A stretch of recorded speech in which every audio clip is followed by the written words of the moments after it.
ചെടികളെ ഇഷ്ടമില്ലാത്ത ആരും തന്നെ ഉണ്ടാവുകയില്ല. നമ്മുടെ വീടും നമുക്ക് പ്രകൃതിയോട് ഇണങ്ങുന്ന രീതിയിൽ അണിയിച്ചൊരുക്കാം. അതിനായിട്ട് വളരെ സിമ്പിൾ ആയിട്ടുള്ള ഒരു ഫ്രെയിമാണ് തയ്യാറാക്കാൻ പോകുന്നത്.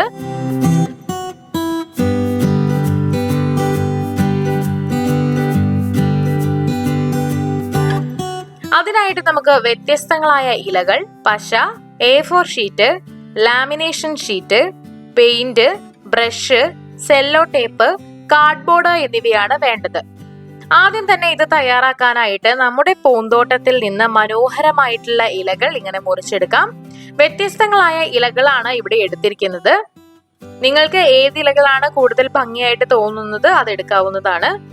ഇനി ഇത് തയ്യാറാക്കാം. അതിനായിട്ട് ഇവിടെ കാർഡ്ബോർഡും വെള്ള പേപ്പറും എടുത്തിട്ടുണ്ട്.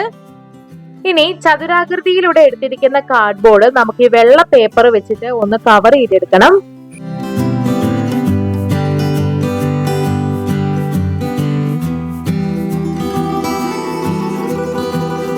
രണ്ട് കാർഡ്ബോർഡും ഇങ്ങനെ വെള്ള പേപ്പർ വെച്ച് കവർ ചെയ്തെടുത്തിട്ടുണ്ട്. ഇത് നന്നായിട്ട് പശ വെച്ച് ഒട്ടിച്ചു കൊടുക്കണം. ഇതിവിടെ തയ്യാറാണ്. ഇതിന് മുകളിലാണ് ഇലകൾ ഒട്ടിക്കേണ്ടത്. അതിനായിട്ട് ഇലകളിൽ പശ തേച്ചതിന് ശേഷം ഇതിങ്ങനെ ഈ കാർഡ്ബോർഡ് പേപ്പറിന് മുകളിലായിട്ട് ഒട്ടിച്ചു കൊടുക്കാം.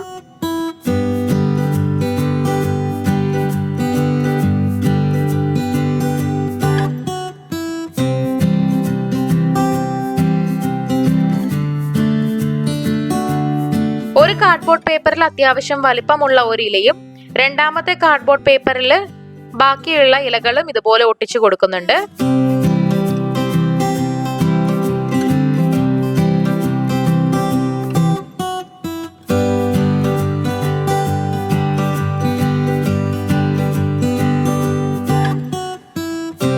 ഇലകളെല്ലാം ഇങ്ങനെ ഒട്ടിച്ചതിന് ശേഷം ഇനി പച്ച പെയിന്റും അതുപോലെ ഒരു ബ്രഷും എടുക്കുക. ഈ പച്ച പെയിന്റിലേക്ക് ബ്രഷ് ഇങ്ങനെ മുക്കിയെടുത്തതിന് ശേഷം ഇതിങ്ങനെ ഈ പേപ്പറിൽ സ്പ്രെഡ് ചെയ്ത് കൊടുക്കാം. ഇലകൾക്ക് ചുറ്റുമായിട്ട് ഇങ്ങനെ സ്പ്രെഡ് ചെയ്യുക.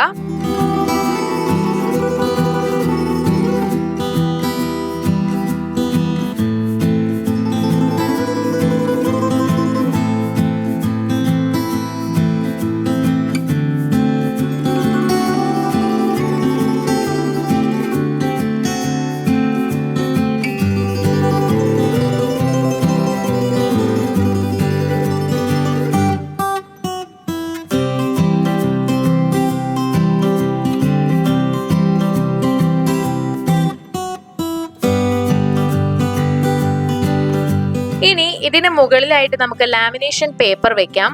അത് നന്നായിട്ട് കവർ ചെയ്ത് കൊടുക്കണം.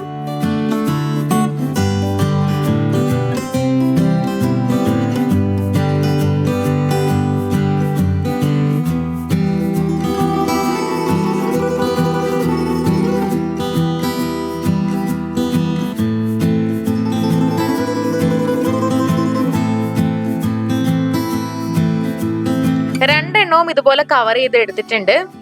നമ്മുടെ മനോഹരമായിട്ടുള്ള ഫ്രെയിം തയ്യാറാണ്. ഇതിന്റെ പിന്നിലായിട്ട് ഒരു 2 സൈഡ് സ്റ്റിക്കർ ഒട്ടിച്ചതിന് ശേഷം ഭിത്തിയിൽ ഇതിങ്ങനെ ഒട്ടിച്ചു കൊടുക്കാവുന്നതാണ്.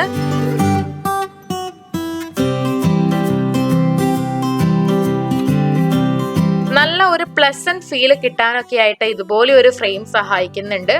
പ്രകൃതിയോട് ഇണങ്ങുന്ന രീതിയിൽ വീട് തയ്യാറാക്കാനായിട്ട് ഇതുപോലെ ഒരു ഫ്രെയിം മാത്രം മതിയാകും. അപ്പൊ നിങ്ങളും ഇതൊന്ന് ട്രൈ ചെയ്ത് നോക്കുക. വീഡിയോ എല്ലാവർക്കും ഇഷ്ടമായെന്ന് കരുതുന്നു. ഇഷ്ടമായെങ്കിൽ ലൈക്ക് ചെയ്യുക, ഷെയർ ചെയ്യുക, കമന്റ് ചെയ്യുക.